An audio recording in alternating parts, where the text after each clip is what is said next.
अगदी जलद व अचूक बातम्यांसाठी पाहत रहा महामीडिया 24 सदैव तत्पर। रुकडी येथे चुरशीने 67.04% इतके मतदान झाले असून मतदान संथ गतीने पण शांततेत पार पडले।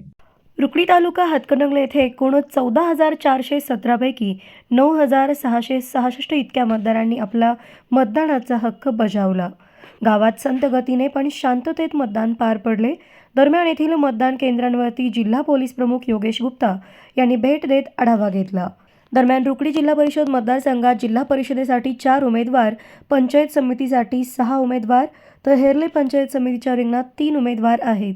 हेरले येथे 71.76% इतके मतदान झाले असून 10,664 पैकी 7,653 इतक्या मतदारांनी आपला हक्क बजावला, तर चोकाक येथे 2,777 पैकी 2,060 इतक्या मतदारांनी हक्क बजावला।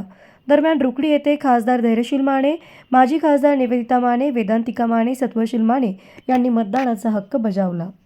तर मग चला सबस्क्राईब करायला विसरू नका महामीडिया 24 न्यूज चॅनलला। महामीडिया 24 सदैव तत्पर।